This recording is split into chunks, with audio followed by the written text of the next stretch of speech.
इस घटना के बाद से जो साइकाट्रिस्ट हैं, मनोवैज्ञानिक हैं, वो इस घटना को कैसे देख रहे हैं? तंत्र मंत्र की बात भी सामने आए, क्योंकि किस तरह के चिन्ह भी थे। तो जो तंत्र मंत्र से जुड़े हुए हैं वो एक्सपर्ट इस बारे में क्या सोचते हैं, और जो दूसरे एक्सपर्ट हैं इस बात हमारे साथ जुड़ गए हैं, उनसे चर्चा भी करते हैं इस विषय पर। डॉक्टर विक्रम सिंह हमारे साथ जुड़ गए हैं, डॉक्टर जयंती दत्ता हमारे साथ जुड़ गए हैं, डॉक्टर दीपक रहेजा हमारे साथ जुड़ गए हैं, साइकाट्रिस्ट हैं, और आचार्य शैलेश तिवारी हमारे साथ हैं जो कि तंत्र गुरु हैं। दीपिका नारायण भारद्वाज भी इस समय हमारे साथ जुड़ गए हैं जो कि एक सामाजिक कार्यकर्ता हैं, सोशल एक्टिविस्ट हैं। लेकिन जयंती जी, मैं शुरुआत आपसे करूंगा। एक साइकियाट्रिस्ट के तौर पर इस घटना को आप कैसे देख रहे हैं?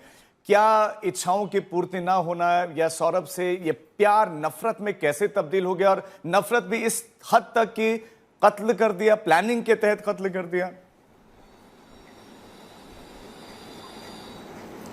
देखिए, ये केसेस जो होते हैं ये बॉर्डरलाइन साइकेट्रिक केसेस होते हैं, साइकोटिक। और ये कभी कभी जब मेडिसिन लेना शुरू करते हैं तो इनकी जो ऑब्वियस सिम्टमेटोलॉजी है वो दिखती नहीं है, लेकिन ये थॉट डिसऑर्डर है। आप अगर देखें कि इस तरह से कत्ल करना, उनको टुकड़ों में चॉप ऑफ करना, फिर उनको इस तरह से ड्रम में लगाना, ये एक आम सी बात होती जा रही है। पिछले कई महीनों में, कई सालों में हमने देखा कि कत्ल तो अलग चीज है, कत्ल के बाद विक्टिम को टुकड़ों में बांटना और उसके बाद इस तरह से बेरहमी से कुकर में कुक करना या सीमेंटिंग कर देना, ये तमाम जो है एक दर्शाती है माइंड की विकृति की। यानी कि आपकी जो थॉट्स है वो कहीं पे इरेटिक है, और इसके लिए रियलिटी क्या है, रियलिटी से कांटेक्ट जो है उनका छूट जाता है। मोस्टली ये जो मरीज होते हैं ये इम्पल्स को रिस्पॉन्ड कर जाता है, करने के बाद ये इतने वायलेंट हो जाते हैं कि इनको ये आपे से बाहर हो जाते हैं, इनको ये परवाह नहीं होता, इनके पास एम्पैथी नहीं होती, सिंपैथी नहीं होती, कोई इमोशनल चीजें इनके लिए मायने नहीं रखती। और ये खतरा जो है ये एक कत्ल पे नहीं रुकती। इस लड़की ने जिसने कत्ल किया है इस आदमी के साथ, I am sure the man himself is a psychotic case, this girl is also suffering from some kind of a साइकोसिस। I would say they are both schizophrenic, क्योंकि जब स्किज़ोफ्रेनिया आपको होता है आपकी थॉट डिसऑर्डर्स हो जाती है, आपकी डिल्यूजन्स आपको हावी हो जाती है। आप लोगों को याद होगा बुरारी में भी ऐसे कुछ मिलता जुलता केसेस हो जाता है, हालांकि वहां तो फिर उसी परिस्थिति में आप इतनी अच्छी प्लानिंग कैसे कर सकते हैं कि आपको मर्डर करना है? वो मर्डर कैसे करना है, कैसे आपको साहिल को कन्विंस करना है, वो भी सोशल मीडिया के थ्रू? ये प्लानिंग के साथ कैसे हो सकता है?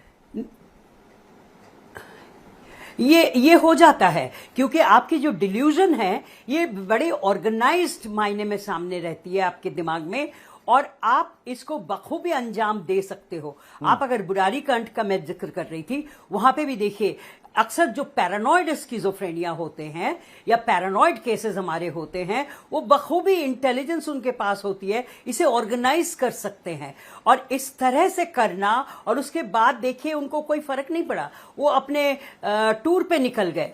तो that is another confirmation that these people are basically suffering from some kind of a psychopathology of their thoughts, and उसके साथ साथ इनकी जो क्रिमिनल प्रोपेंसिटी है, जो क्रिमिनल आउटब्रेक है, वो बहुत हावी होने लगती है, and they are danger to the society. Not only one case, अगर मौका मिलेगा ये दोबारा करेंगे ऐसा। सोसाइटी के लिए भी आप बता रहे थे डॉक्टर। अचंभे की बात है, पिछले कई सालों में देख रहे हैं नहीं, लेकिन you don't have any punishment, किसी का पनिशमेंट हमें दिखता नहीं है। इतने श्रद्धा मर्डर केस हो गया, निक्की का मर्डर हुआ, हिमाचल में मर्डर हुए, बेंगलोर में हुए, मुंबई में हुए, मॉडल के कत्ल करने के बाद उनको पीसेस में काट के फेंक दिया गया, बट पनिशमेंट हमें दिखता नहीं है। तो पब्लिक जो है वो मैसेज नहीं ले पाती है कि ऐसी हैवानियत वो जेल के भीतर तो है, वो जेल के भीतर है। डॉक्टर दीपक, अब आपको चर्चा का हिस्सा बनाते हुए कि क्या आपको जो साहिल है और जो मुस्कान है, क्या वो दिमागी रूप से कुछ बीमार आपको लग रहे हैं? कुछ मनोवैज्ञानिक समस्या आपको इसमें दिख रही है या कुछ और? देखिए, ये सवाल आपने मुझसे पूछा राजीव जी। जी दीपक जी, देखिए, यहाँ पे एक बात निश्चित रूप से नजर आती है कि ये एक विभस्त मानसिकता है।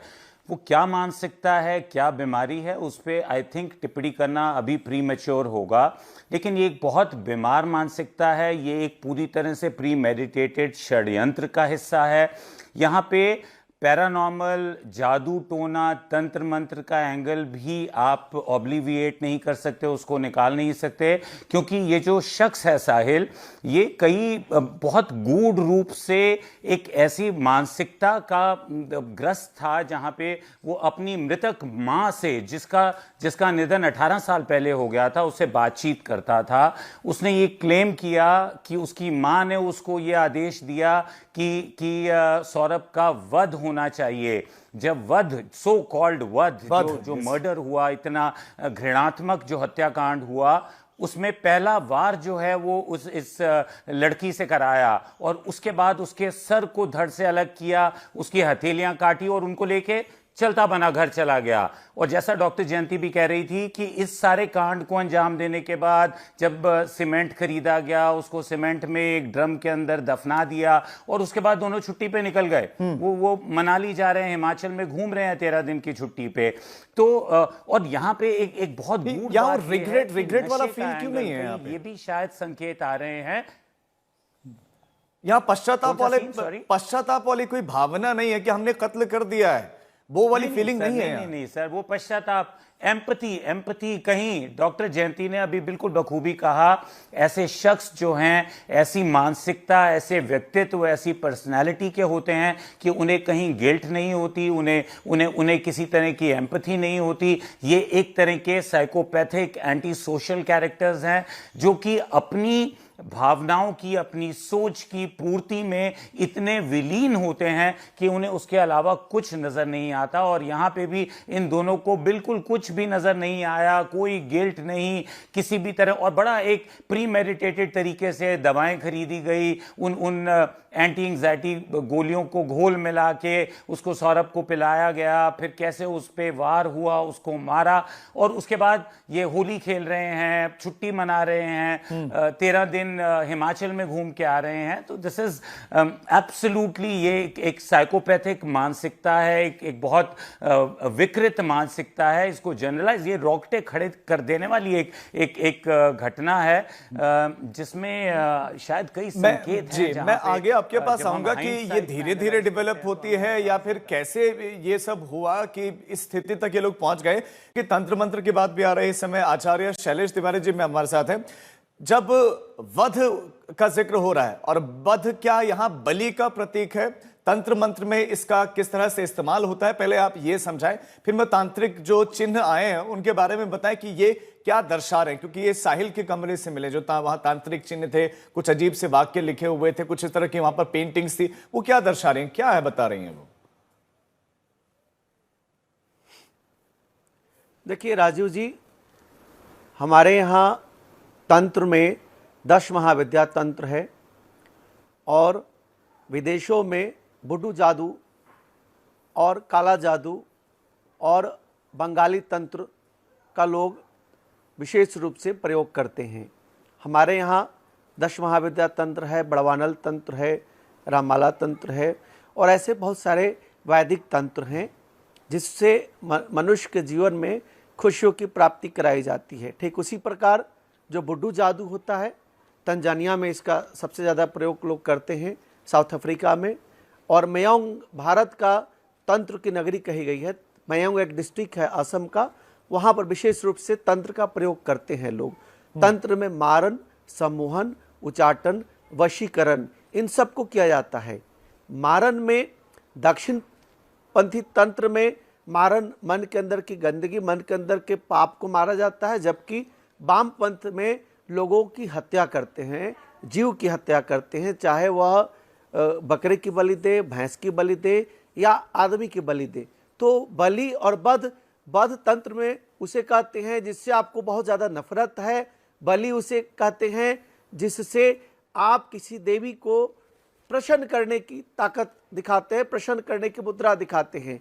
और इसमें जो चिन्ह दिख रहा है, वह चिन्ह विशेष रूप से बहादुर, चकबहादुर, आउल, उल्लू, इन सब का जो चित्र की तरह दिख रहा है। इसमें बुड्डू जादू में जो गुड़िया बनाते हैं लोग, और व्यक्ति के मस्तिष्क पर, वो गुड़िया के मस्तिष्क पर सुई चुभाते हैं तो लोगों के ब्रेन हेमरेज होते हैं, हार्ट पर चुभाते हैं तो हार्ट अटैक होते हैं, पैर के सबसे निचले भाग में सुई चुभाते हैं तो पैरालाइज होता है। इस तरह के लोग मारन करते हैं काला जादू में, बंगाली तंत्र में, बांग्ला तंत्र में। इसके अलावा बुड्ढू जादू में करते हैं लोग। कुछ लोग बुड्ढू जादू को एक धर्म के रूप में मानते हैं। जो साउथ अफ्रीका के, तंजानिया के लोग हैं या सुदूर जंगलों के लोग हैं, उन्हें यह प्रैक्टिस लगातार हजारों वर्ष से लोग करते आ रहे हैं। वो लोग कुछ एक्सपर्ट होंगे, करते होंगे, लेकिन आपको लग रहा है कि साहिल ने तंत्र की जो शिक्षा है वो हासिल की होगी, और जो प्रतीक उसके घर से दिखे हैं वो क्या दर्शा रहे हैं, जरा उनके बारे में मैं आपसे जानना चाह रहा हूं कि वो उसकी किस तरह के माइंडसेट को समझा रहे हैं। हम वो चिन्ह दिखा भी रहे हैं इस समय।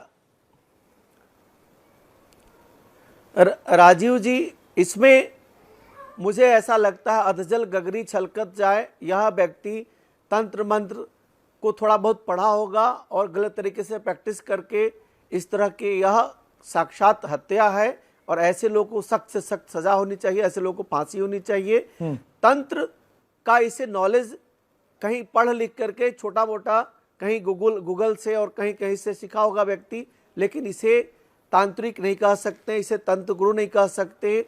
यहाँ तो पंचमकार की भी विशेष रूप से पूजा होती है। हमारे भारत में भी ऐसे बहुत सारे स्थल हैं जहाँ विशेष तंत्र का प्रयोग होता है। शमशान में शमशान क्रिया होती है, और विशेष रूप से बंगाल में, पश्चिम बंगाल में तारापीठ है, वहाँ भी विशेष तंत्र का प्रयोग होता है, जहाँ मनुष्य का मरे हुए मुर्दे का मांस खाया जाता है, मदिरा को पान करते हैं और लोग वहाँ बलि करते हैं और किसी की मारन, सम्मोहन, उचाटन, इन सब की प्रक्रियाओं करते हैं। लेकिन यह व्यक्ति, ऐसा दिखता है कि यह तंत्र को पढ़ा होगा और इसके अंदर कहीं ना कहीं साइकोलॉजिकल डिसऑर्डर आ गया और इसको वो ज्ञान नहीं प्राप्त हो पाया। आप भी इसे एक डिसऑर्डर ही कह रहे हैं। पूरी तरह से हमारे साथ डॉक्टर विक्रम सिंह है, जो कि फॉर्मर डीजीपी हैं उत्तर प्रदेश के।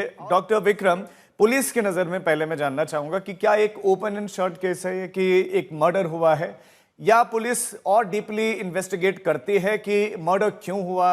अगर तंत्र मंत्र की बातें सामने आ रहे हैं तो क्या उसके और गहराई में जाती है? एक्सपर्ट्स की क्या सलाह लेती है पुलिस?